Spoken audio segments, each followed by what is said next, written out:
Hey there! In this video, we're going to be looking at the student side of Extempore, including how to enroll students in your classes, the student view from the Extempore's teacher portal and previewing assessments in that way, as well as providing feedback to students once they have finally submitted responses. Let's take a look. Once you have a few assessments created on your Extempore teacher portal, you can now manage your class and begin to add students to your class. From here, we can see at the top of the page, we have our class name and also a link at the top that we can share with our students. When students open this class and join the class, they'll see this class name. With this link, you can share with your students on your LMS or anywhere else where your students can access this link. They can click on it, and then from here, once they have that link open, they can enroll in the class that you have and begin their assessments for that class. So you see here, it'll say, welcome to the Extempore student portal. From here, I can create a new account. And then as a student, I can log in either sign in with Google, sign in with Apple, or I can enter the credentials here and create an account to be enrolled in the class. Once you have students enrolled in your class, you can scroll down to the bottom of the page to see who those students are. Here I have 2 students enrolled. From the bottom of the page, you can also do a few things as well. For one, you can click on this cog icon to activate extra time for students who need it. This is really helpful for students who have accommodations that take extra time. So I click the little setting icon, and now if I wanted to give that student a time limit extension, I can activate the time limit extension, and I can choose how much extra time that they should have. Do I want them to have 1.5x extra time, twice as much extra time, or any other custom amount that I would like to provide. So if I wanted them to have 3 times extra time, I can click that, type in the number 3, click save, and then I'm done. And that student now has 3 times as much time that they need, 3 times as much time to complete an assessment, 4 timed assessments specifically. One other thing that's important to note from the teacher side on the teacher class page is the ability to view the assessment as a student. I can click on this button, accept that this will create a new student for me. And once I click OK, it will take me to a new page where I can see what these assessments look like from the student side. So once I'm in the student side, I see the Extempore student portal, and I can see the classes that I am enrolled in. Here I'm in the demo class. And then once I click on the demo class, I can now see the assessments that are available, past due, scheduled for the future, and which assessments are completed as well. From here then, this allows the teacher to see, okay, what is the student seeing when they log into their account? I can click on the Extempore 101 Spanish, and I can even see what the assessment description looks like, as well as what each question looks like, again, from the student side.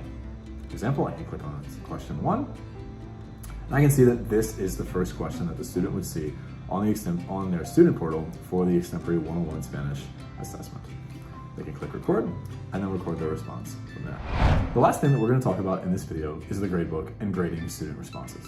For my class page, if I click on gradebook, I can see student responses, their submissions, and provide feedback to them. From here, I can see the Extempore gradebook. Let's look at a few of the basics for navigating the gradebook. On the left-hand side, I have all of the classes that I created from my account. From here, I can click on the assessment types. Do I want to see only individual group assessments, or do I want to see all assessment types? I can see when those assessments were created and when they were published from the last 6 months or the last 7 days. And I can view the response scores by either points or percentages once I have submitted scores for them, if they are rubric-based. From here at the top, I can also see the key. By looking at my student responses, both Abai and Michael have submitted responses.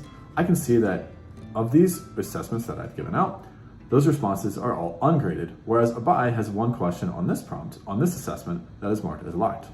I can click into this and see that question 5, Abai was locked out because it was a timed assessment and he left the prompt early, or he closed his tab, or did whatever. Regardless, he did not submit a response for that question.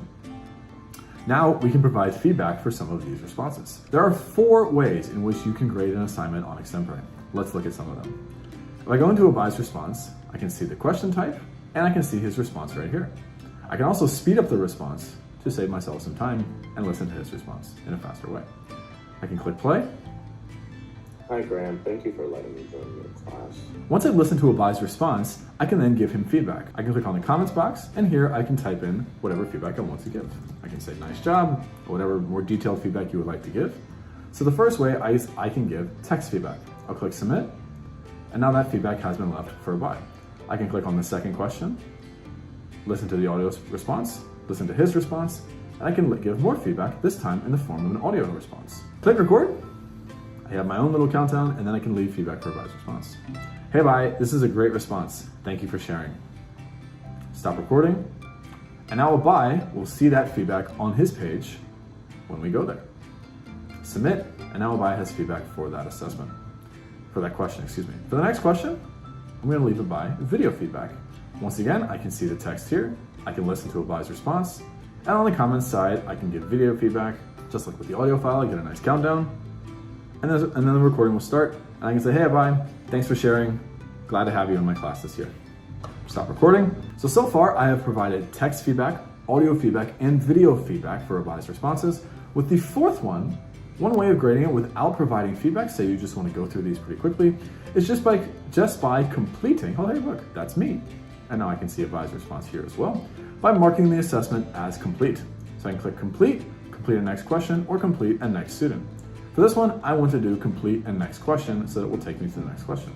I click mark as complete, that question is now marked as complete, and I can see the next question in the assessment. Now, let's see what it looks like from the student side when they view this feedback on their student portal.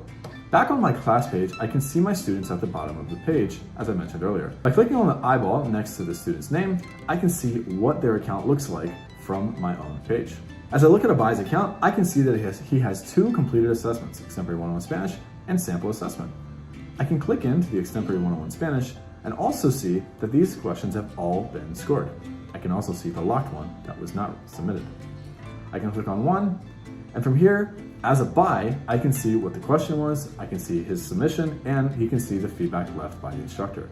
He can come back, and he can see question 3. And again, he can see the question, his submission, and the instructor feedback that I left for him.